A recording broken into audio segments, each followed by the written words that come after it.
Hey everyone. I'm so happy to be back home with you all, but since the buses aren't running, I have to walk back alone. So please, don't kill or assault me. I just want to get home, at least for tonight. On August 8, 2023, 16-year-old Dana Ilyinik from Kamensk-Uralsky, Sverdlovsk Oblast, Russia, was on her way home after a trip to Yekaterinburg. She got off the commuter train at 11:01 p.m. The buses had already stopped running, and the walk through residential areas and a vast forest park would take over an hour. Unsettling thoughts about the dangers that might be lurking at such a late hour inevitably crept into her mind. To shake off the eerie feeling, Dana made a joke about it on her personal Telegram channel, posting what would later become the ominous message. After hitting send, she slipped her phone back into her pocket and continued walking home alone. In just a short while, her innocent joke would turn into a chilling prophecy. As you might have already guessed, Dana never made it home. A missing person report was filed with the police the next day, on August 9th at 8:17 p.m. You might be wondering, why did it take almost a full day to report her missing? Well, when Dana's mother first went to the police, the officers from the Juvenile Affairs Unit refused to take the report. They claimed that their department was responsible for a different district, and that they wouldn't be handling Dana's case. Instead, they told her that the girl was probably just out having fun and would return on her own. The report was only accepted later at the Central Police Department. Once the case was officially opened, the police launched a full-scale search for Dana Ilyinik. Throughout this time, Dana's boyfriend, 18-year-old Dmitry, was actively helping her mother look for her. He was the first to raise the alarm when she suddenly stopped responding to calls and messages. His friend, Mikhail, reached out to a local search and rescue team for help. The search didn't last long. At around 10:30 p.m., during a sweep of the wooded area near the diagnostic center, a search dog led its handler to a small pit just 10 meters from the road. Inside, lying on her right side in an unnatural position, was Dana. By then, she had already been dead for almost a day. To piece together what exactly happened that fateful night, detectives and the grieving parents will have to reconstruct the events of that day bit by bit. But with each new revelation, the number of questions will only continue to grow. As mentioned earlier, on that day, Dana was returning to her hometown, Kamensk-Uralsky, from Yekaterinburg. That spring, she had finished 9th grade and decided to pursue her dream of becoming a teacher. To achieve this, she applied to Yekaterinburg Pedagogical College. Dana was preparing not only for her studies but also for independent life. Specifically, she was looking for a part-time job. She wanted to earn her own money so she could afford to rent an apartment. That day, she was undergoing training at a new job, which may explain why she returned home so late. Dana had asked her father, Alexander, to help her with rent until she had a stable income. Of course he agreed, and on August 8th, while she was in Yekaterinburg, they were discussing various housing options over text. Although Dana had been in touch with her father all day, for some reason, she didn't mention that she would be coming home late and didn't ask him to meet her. Alexander was sure that his daughter was safely on her way home. Looking back, he would regret not asking exactly where she was. There was one more person who could have met her that evening, her 18-year-old boyfriend, Dmitry. He knew that his girlfriend was walking home alone late at night, but as it turned out, the two had argued that day. According to Dana's father, Dmitry always walked her home. But not this time.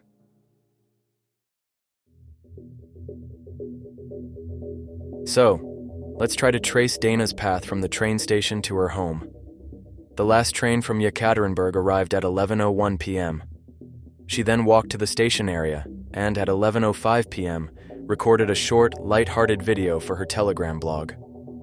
After that, she posted the now infamous message jokingly asking not to be killed on the way home, and then set off. For about 2 kilometers, Dana walked through a relatively safe area. The road was well paved and well lit. There were high-rise buildings nearby, and lights were still on in many apartments.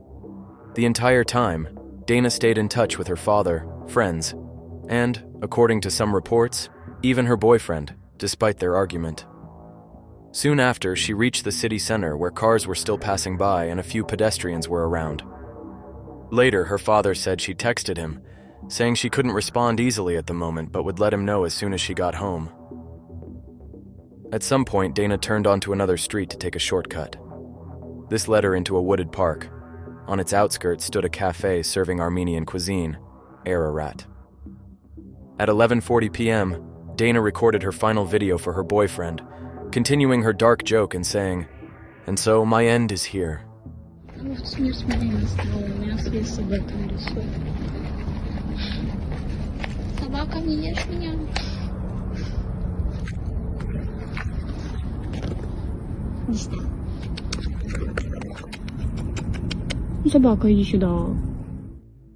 She kept walking, and the path remained lit by streetlights up to the medical center.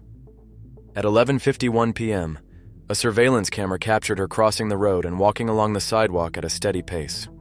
She had only about 1.5 kilometers left to get home, with roughly 500 meters of that being the most dangerous part, a forested path with no lighting. But she had no other option. It was the only route across the river to her neighborhood. After that, Dana didn't contact anyone again. Her father, Alexander Ilyanik, repeatedly tried calling her, but his calls went unanswered after 12:45 a.m., and WhatsApp messages stopped delivering. Dana's iPhone remained online until 9 p.m. the next day. A full day after she vanished, her body was found about 1 kilometer from the Ararat Cafe, between the medical center and the bridge. Dana was lying just 10 meters off the trail, in a pit located on a small hill. Because of this, no one passing by during the day had noticed anything unusual. She lay on her right side, her cheek pressed against the ground, her body twisted unnaturally. If I had fallen like that, I wouldn't have ended up in such a position, no matter what. Even if she had felt unwell, no normal person in that condition would go into the forest and lie down in a ravine. Later, Dana's father noticed several small scratches on her face and a bruise on her forehead, on the right side. The authorities gave no comment on this. The police suggested that her death was not criminal in nature. It was possible that she simply felt unwell, or less likely, that she had taken her own life. The girl's family did not accept either of these explanations. Her father stated, "As for the first version, my daughter had no known health issues. She only went to the clinic for colds." The possibility of suicide was also firmly rejected by those who knew her. The graduate had big plans for her future, and none of her last messages raised any concerns. She was a ray of light, so cheerful and full of life. She was always smiling and laughing, and I deeply regret that we hadn't been as close lately as we used to be. You always think there's more time that you'll see each other again. I spoke with my daughter 15 minutes before her death. We talked about the future. She had big plans. The next day, she was supposed to start an internship in Yekaterinburg. There was no hint of dark thoughts on Dana's social media either. Her Instagram was full of photos with friends, classmates, and the pet she loved so much. The third theory was drug intoxication. A toxicology report revealed a certain synthetic substance in her blood in a high concentration. The autopsy also noted pulmonary edema. I completely dismissed that idea. Why? Because I highly doubt that a teenager under the influence of illegal substances would be casually talking to her parents without trying to hide it. One of Dana's close friends also insisted that she did not use any illegal substances and led a healthy lifestyle. I've known her for about 2 years. She was kind, cheerful, and full of energy. She didn't drink alcohol, she didn't smoke. I don't believe the drug theory, though, of course, anything is possible, but nothing suggested that something was wrong. Later, it was discovered that Dana's test showed a high concentration of caffeine in her blood. Investigators suggested that this could have led to her feeling unwell and, ultimately, to her death. 1 can of an energy drink is equivalent to about 6 to 7 cups of coffee, a serious strain on the body. The safe daily caffeine intake is considered to be around 400 milligrams, about 2 cans of energy drink or 10 to 15 cups of coffee. The lethal dose for a healthy adult is 100 to 200 milligrams per kilogram of body weight. For teenagers and children, the threshold is significantly lower. Since traces of certain substances were found in Dana's blood, the investigation might have settled on the poisoning theory, if not for one crucial detail: neither Dana's phone nor any trace of it was found near her or anywhere in the area. Additionally, all messages and subscribers mysteriously disappeared from her Telegram blog, the very one where she had been chatting with friends on her way home. Search teams combed through the forest multiple times, trying to locate the missing phone, while the police looked for witnesses and examined Dana's social media accounts and messages. But there were no leads. On August 12th, Dana's body was laid to rest. By that time, the investigation had officially concluded. However, her father, Alexander Ilyinich, was deeply dissatisfied with how the case had been handled and voiced his frustration publicly through the media. Determined to find answers, he launched his own investigation. He personally requested security footage from surveillance cameras along Dana's route that night. Thanks to the help of concerned individuals, he was able to piece together almost the entire path his daughter had taken. According to Alexander, the only assistance law enforcement provided was giving him the necessary request forms to obtain the footage. The rest was done by just one person who helped him with the process. Aside from a young woman holding a phone, another figure appeared in nearly every camera frame: a mysterious man on a bicycle. He seemed to be trailing Dana, following her at a slow pace, occasionally circling back to maintain distance while still keeping her in sight. At times, he glanced around as if checking whether anyone else was on the deserted street besides him and the girl. The pursuit is believed to have begun near the monument to Grigory Kunavin, located at the intersection of 2 streets. At first, the man cycled in circles around the square near the monument. Soon after, Dana appeared on camera, crossing the street at a pedestrian crossing and continuing down the avenue. That's when the stranger started following her.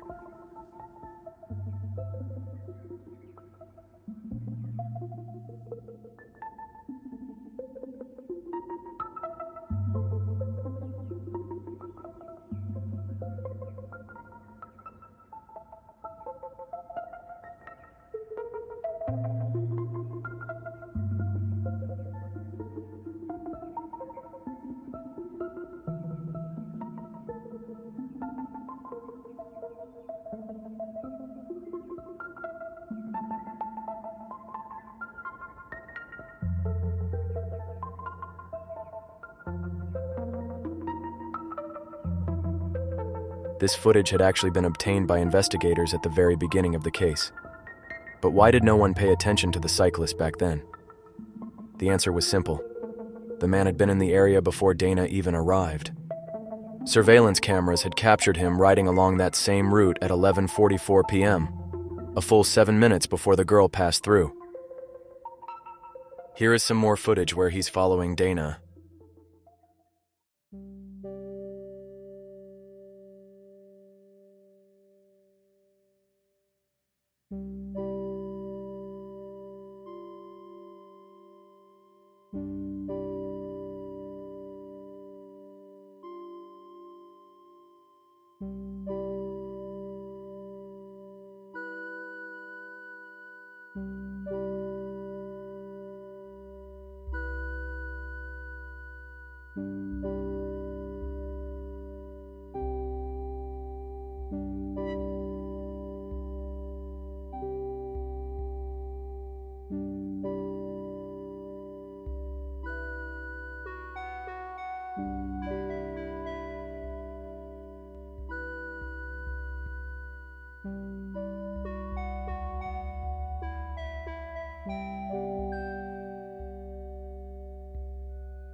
At 12:17 a.m., the same man reappeared on camera, but this time he was on foot.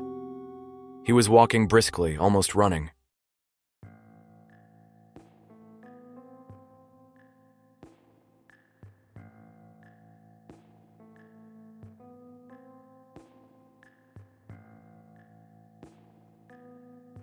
Further security footage requests allowed investigators to trace where the suspect had come from and where he had gone.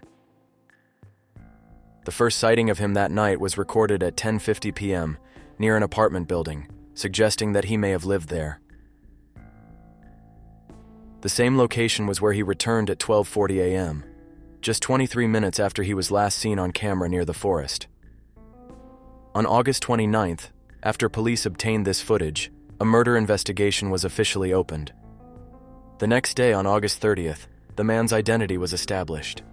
He turned out to be 34-year-old factory worker Eduard Golikov. At 14, he was convicted of car theft and burglary, but never served time in prison. Golikov's neighbors described him as a quiet, solitary man. His grandmother had passed away, his mother lived separately, and he had no girlfriend. He's a homebody.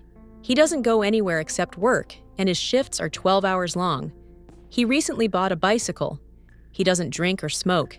He used to have a girlfriend. They lived together, but they broke up. Golikov's relationship ended back in 2013, and soon after he started harassing women. At least 3 cases of inappropriate behavior have been publicly reported. His neighbor, Alina, recalled that he had been showing unsettling interest in her since she was 15. I worked at a store back then. He had the look of a predator. He never did anything outright inappropriate, but his stare and smirk gave me chills. He offered to walk me home, and when he realized we were neighbors, he started harassing me more. I was lucky to always be with someone. It felt really strange that an adult man was trying to get to know me. He invited me over to his place, wanted to talk. 19-year-old Maria worked with Golikov at the factory. When the media started covering Dana's murder, she spoke out on social media about his harassment. He noticed me right away and tried to start a conversation. I told him I was married, but that only made him more persistent. For a whole month, he followed me on his bicycle until I changed my route home. 36-year-old Lyudmila immediately recognized Golikov's face when she saw him in the news. She claimed that in 2015, he had attempted to assault her. She and her friend had left a cafe late at night and called a taxi. The driver was running late. While waiting, a car pulled up with Golikov and his friend inside. They offered to give the women a ride. They agreed. First, they dropped off Lyudmila's friend. Then, the men said they needed to stop by a garage to top off their oil. Lyudmila didn't object. At the garage, Edward suddenly pushed me onto a couch and started undressing me. I shoved him off and ran away. When I went to the police, they told me that there were no grounds for a criminal case. One of Golikov's friends described him as shy and hesitant. However, after Dana went missing, he suddenly became anxious and started smoking, though he wouldn't explain why. Forensic analysis found traces of male DNA on Dana's sweater, which matched Golikov's DNA. Eduard Golikov was charged under 2 articles, murder and theft. He admitted to taking Dana Ilyanik's phone and even showed the location in the forest where he had buried it. However, he denied any involvement in the murder. Golikov had his own version of events. According to him, he wasn't following Dana but simply riding alongside her. Then she suddenly felt unwell and lay down on the ground. He approached her, took her phone, and later threw it away in the forest. But Dana's father was convinced that Golikov was responsible for his daughter's death. She wouldn't have ended up there without him. His claims that he just saw her lying down and decided to take her phone are complete nonsense. Why didn't he help her? Why didn't he ask if she was okay? When investigators charged Dana's phone, they found a photo taken in the last minutes of her life. The image is difficult to make out, but it appears to show a hand reaching toward the camera. Perhaps Dana tried to defend herself and told Golikov she would show the picture to the police. At that moment, he may have grabbed her and forced her to the ground. 2 weeks after the murder, a single message was sent from Dana's phone. Are you alive? In November, during one of the additional interrogations, Golikov finally gave his version of what had happened that night. I wasn't following any particular route. I just enjoy riding my bike in the evening. It makes things more interesting. The city looks beautiful at night. When I saw the girl, I noticed her because I found her attractive. I liked her figure and her face. She kept looking at her phone the entire time. I think she was texting someone. Golikov claimed that he wanted to approach Dana, but hesitated for a long time. Surveillance footage showed that he followed her for about 40 minutes. When she entered a dark, unlit section of the forest, he decided to act. He rode ahead, got off his bike, and walked toward her. She was walking and still staring at her phone. When I caught up with her, I wanted to introduce myself and said, "Miss, let's get to know each other." She didn't respond at all, just ignored me and kept walking. She didn't even look at me. Dana's reaction made Golikov angry. I grabbed her by the left arm and pulled her toward the forest. She didn't scream or resist. I think she was just too shocked to react at first. According to him, Dana started screaming only when they were about 5 meters away from the road. For a few seconds he was confused, but then he panicked and began strangling her, afraid that she would go to the police. However, later in court, Golikov denied his confession. "Please, Your Honor, let me go. I do not plead guilty. I'm in shock. I only took her phone. My only mistake was not calling an ambulance. I never tried to run or hide. I only stole the phone." The official forensic report confirmed Dana Ilyanik's cause of death: strangulation. In June 2024, the investigation was completed. Golikov was charged under 3 criminal articles: murder, attempted rape, and theft. The maximum penalty for these crimes combined was life imprisonment. During the trial, Golikov's mother and a friend spoke in his defense. His friend insisted that Edward was incapable of such a crime. He probably just wanted to get to know her.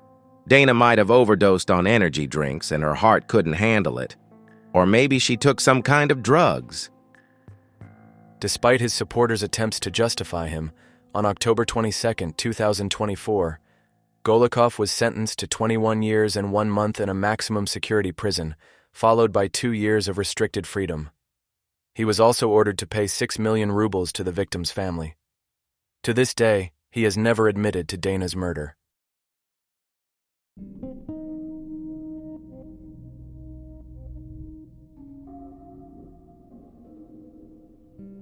The story of Dana Ilyanik is a chilling reminder of how important it is to stay vigilant and not turn a blind eye. Her life was cut short by someone who didn't understand boundaries. Despite the evidence and his own confession, he never truly admitted to taking a life. This case revealed how dangerous seemingly ordinary strangers can be. Golikov was sentenced to 21 years in a high-security prison. But is that enough for a stolen life? Should he have received a life sentence instead? Share your thoughts in the comments. Let's stay aware, cherish our loved ones, and never be afraid to speak out. Subscribe to the channel so you don't miss new investigations. Stay safe.